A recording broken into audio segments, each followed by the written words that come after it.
Vous savez, il y a un adage qui dit, un homme change quand il est prêt à changer. Un homme change s'il veut changer. Hello tout le monde, j'espère que vous allez bien. Je reviens avec un autre message inspirant ce soir. Parce que je sais que vous aimez ce genre de message. Je sais que ce genre de message vous éduque, vous encourage, vous permettent de comprendre certaines choses que vous ne comprenez pas, de mieux réagir, de mieux agir et bien sûr d'améliorer vos relations. Nous parlons pas seulement des relations, mais des choses qui arrivent dans la vie de tous les jours. Et aujourd'hui, je viens vous parler ou je viens vous raconter l'une de mes histoires, l'une de mes fameuses histoires. Ce soir, nous n'allons pas nous démaquiller. Je me sens bien dans ma peau, je suis là, donc je pense que c'est bon. Nous allons parler des hommes. Changer son homme. Vous voyez, nous sommes dans les années 2011-2012. Juste après avoir accouché mon fils. Il avait environ 2-3 ans. Et j'apprenais encore à connaître mon homme. Parce que quand j'ai rencontré mon mari, je suis tombée enceinte en quelques temps. Donc, j'ai pas eu le temps de connaître le monsieur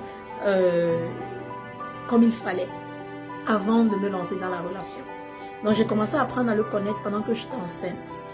Et je constatais des choses que j'aimais et des choses que je n'aimais pas.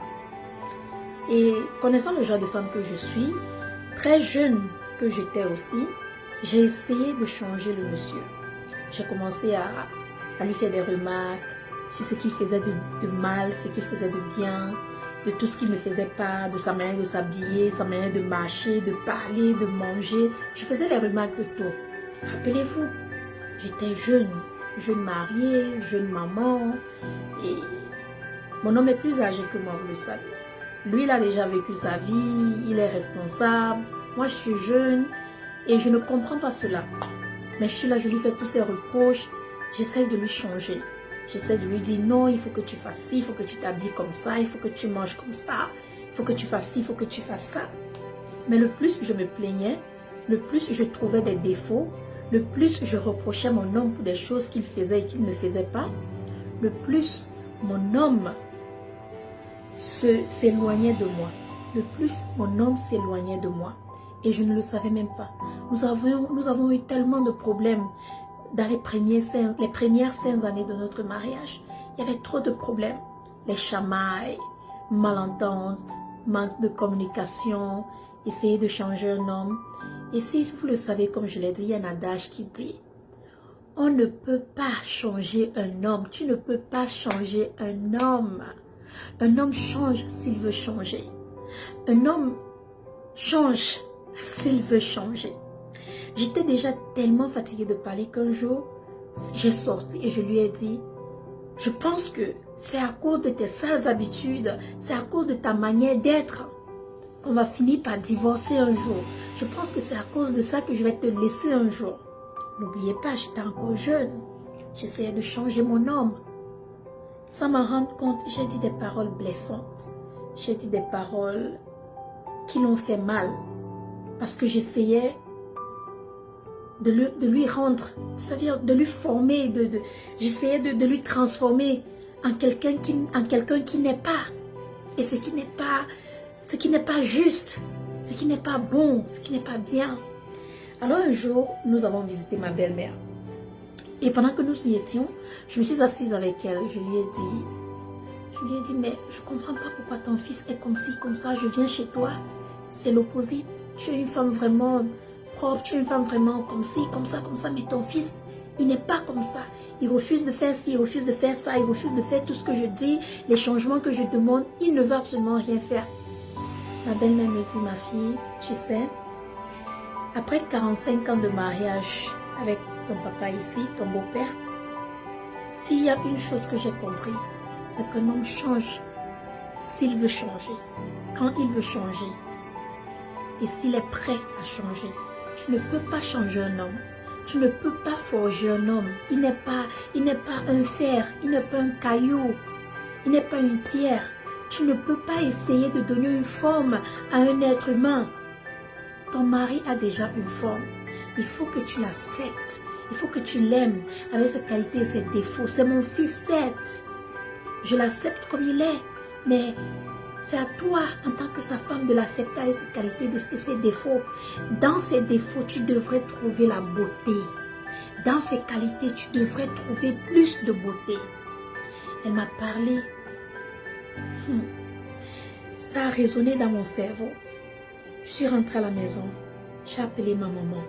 J'ai dit à ma maman la conversation que j'ai eue avec ma belle-mère. Ma mère me dit, je suis heureuse que c'est une autre femme qui te l'a dit et non moi. Parce que si je te l'avais dit, tu n'allais pas me croire, tu n'allais pas m'écouter. Mais tout ce que ta belle-mère t'a dit est vrai. Tu ne peux pas changer ton homme. Il va changer s'il veut changer, s'il est prêt à changer. Tu dois l'accepter. Et elle a rajouté, tu dois écrire ses défauts et ses qualités. Et tu dois te demander si ses défauts sont plus lourds que ses qualités.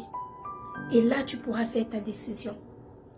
Je suis arrivée à la maison, j'ai pris un stylo, j'ai commencé à écrire tous les défauts de mon mari. J'ai commencé avec les défauts. Après, j'ai écrit les qualités de mon mari. Et j'ai écrit les qualités. Et j'écrivais les qualités. Et je continuais à écrire les qualités. Et c'est là où je me suis rendu compte d'une chose. Qui est la morale de l'histoire? C'est que, certes, j'ai voulu changer mon homme. Certes, j'ai voulu le forger. J'ai voulu qu'il soit un homme parfait, qu'il soit un homme qui fait les choses différemment, qu'il s'habille comme je veux, parle comme je veux, mange comme je veux, bouge comme je veux, fasse les choses comme je voulais qu'il les fasse. Mais je me suis rendu compte que, Belle, dans une relation, c'est pas seulement toi, c'est vous deux. Et si lui aussi te demandait d'être ce qu'il voulait que tu sois, comment est-ce que tu allais te sentir? Tu ne peux pas changer ton homme, ma reine. Je l'ai appris et aujourd'hui je te l'apprends. Tu ne peux pas changer ton homme. Il y a des hommes qui ont des qualités et des défauts. Est-ce que les qualités de ton homme sont plus que ses défauts? Est-ce que ses défauts sont plus que ses qualités? Quand j'ai écrit les qualités de mon mari, je n'arrêtais pas d'écrire. Un homme calme, humble, qui ne m'insulte pas, ne m'engueule pas, ne me casse pas la tête, ne me demande rien, ne met pas la pression, ne m'empêche pas de faire les choses que je veux faire. Un papa qui est aussi merveilleux, qui travaille, qui se lève tous les matins, qui n'est pas paresseux. Ses qualités continuaient et continuaient et continuaient, mais je ne voyais pas ses qualités. Parce que tellement j'étais concentrée sur les défauts que je ne voyais pas ses qualités. Jusqu'à ce qu'on me réveille le cerveau, jusqu'à ce que les grandes personnes me réveillent le cerveau et me disent, ma chérie, you have to weigh. Which one weighs more? Qu'est-ce qui est plus lourd, les qualités ou les défauts? Et je me rends compte que dans tous les défauts, il n'y avait même pas plus de 10 défauts, mais les qualités étaient incroyables et la liste continuait et continuait et continuait. Parfois, nous devrions arrêter,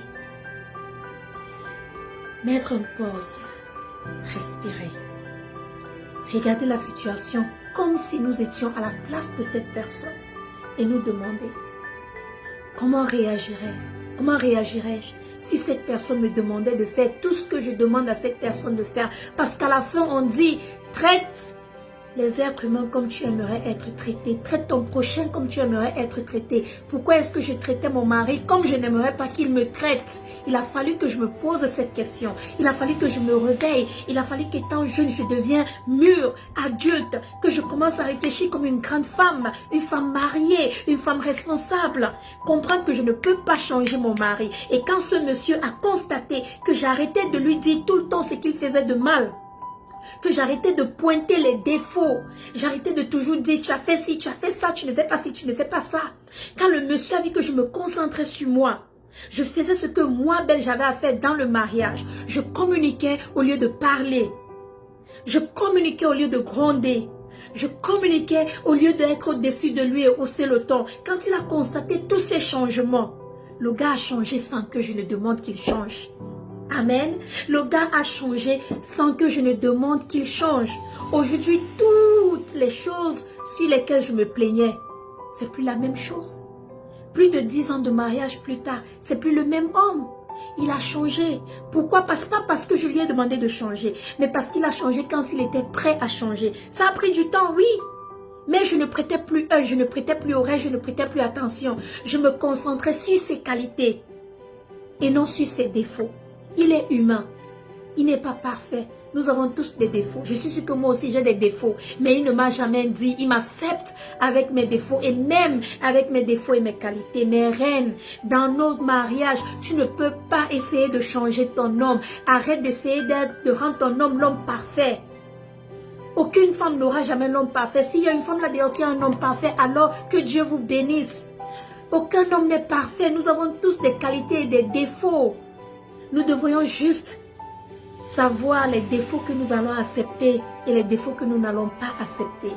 Les qualités que nous allons accepter et les qualités que nous n'allons pas accepter.